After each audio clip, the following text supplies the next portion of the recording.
क्या आपने कभी सोचा है दुनिया की सबसे खूबसूरत इमारतों में से एक ताजमहल आखिर बना कैसे था? क्या ये सच में सिर्फ प्यार की निशानी है या इसके पीछे छिपी है एक बहुत बड़ी कहानी जिसमें शामिल हैं हजारों मजदूर, सैकड़ों कारीगर और 20 साल की मेहनत। आज इस वीडियो में हम जानेंगे ताजमहल का पूरा इतिहास, कैसे बना ताजमहल, कितना खर्च आया और एक ऐसा राज जिसके बारे में बहुत कम लोग जानते हैं। तो चलिए शुरू करते हैं इस अद्भुत कहानी को।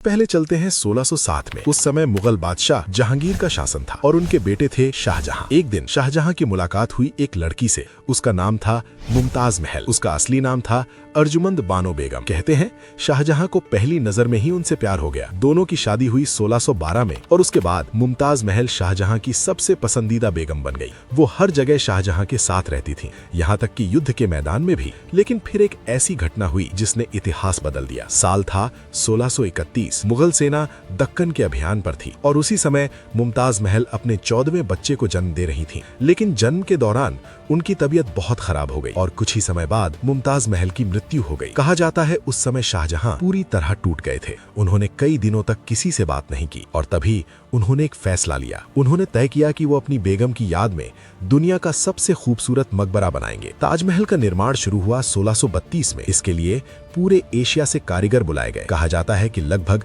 20,000 मजदूर और कारीगर इस निर्माण में लगे थे। इनमें शामिल थे पत्थर तराशने वाले, नक्काशी करने वाले, कैलीग्राफी कलाकार, गुंबद बनाने वाले इंजीनियर और सबसे खास बात, ताजमहल के मुख्य वास्तुकार थे उस्ताद अहमद लाहौरी। उन्होंने पूरी इमारत का डिजाइन तैयार किया। ताजमहल की सबसे बड़ी खासियत है उसका सफेद संगमरमर। ये संगमरमर आया था राजस्थान के मकराना से। ये वही संगमरमर है जो बहुत मजबूत और चमकदार होता है। लेकिन सिर्फ संगमरमर ही नहीं, ताजमहल में दुनिया के कई देशों के कीमती पत्थर भी लगे हैं, जैसे जैस्पर पंजाब से, जेड चीन से, टर्कवाइज तिब्बत से, लापिस लाजुली अफगानिस्तान से। इन पत्थरों से दीवारों में खूबसूरत डिजाइन बनाए गए। इस कला को कहते हैं पिएत्रा ड्यूरा। ताजमहल की दीवारों पर जो डिजाइन दिखाई देते हैं वो हाथ से बनाए गए हैं। कुरान की आयतें बहुत सुंदर कैलीग्राफी में लिखी गई हैं। इनको बनाने वाले कलाकार थे अमानत खान शिराजी। सबसे दिलचस्प बात यह है कि जैसे जैसे दीवार ऊपर जाती है, अक्षरों का आकार भी बड़ा होता जाता है ताकि नीचे से देखने पर सब बराबर दिखाई दे। ये उस समय की अद्भुत इंजीनियरिंग थी। ताजमहल सिर्फ एक इमारत नहीं है, ये पूरा एक कॉम्प्लेक्स है जिसमें शामिल है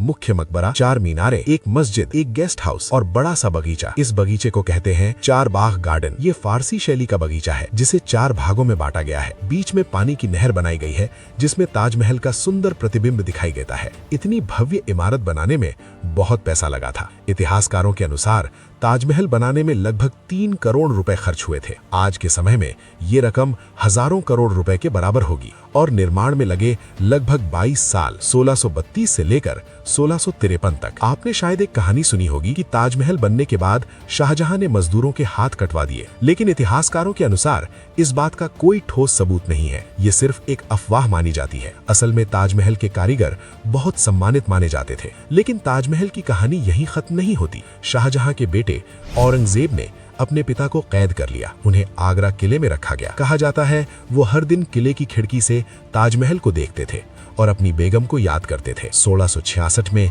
शाहजहां की मृत्यु हो गई और उन्हें भी मुमताज महल के पास ताजमहल में दफनाया गया। आज ताजमहल दुनिया के 7 अजूबों में शामिल है और ये यूनेस्को वर्ल्ड हेरिटेज साइट भी है। हर साल लगभग 70 से 80 लाख लोग ताजमहल देखने आते हैं। ये सिर्फ भारत की नहीं, पूरी दुनिया की सबसे प्रसिद्ध इमारतों में से एक है। तो दोस्तों, ताजमहल सिर्फ एक मकबरा नहीं है, ये है प्यार की कहानी, कला का अद्भुत नमूना और इतिहास का अनमोल हिस्सा। जब भी आप ताजमहल देखें तो याद रखिए इसके पीछे छिपी है 20 साल की मेहनत, हजारों कारीगरों की कला और एक बादशाह का प्यार। अगर आपको ये वीडियो पसंद आया तो वीडियो को लाइक जरूर करें और चैनल को सब्सक्राइब करना मत भूलिए, क्योंकि यहाँ हम ऐसे ही दिलचस्प इतिहास और अनसुनी कहानियां लेकर आते रहते हैं। धन्यवाद।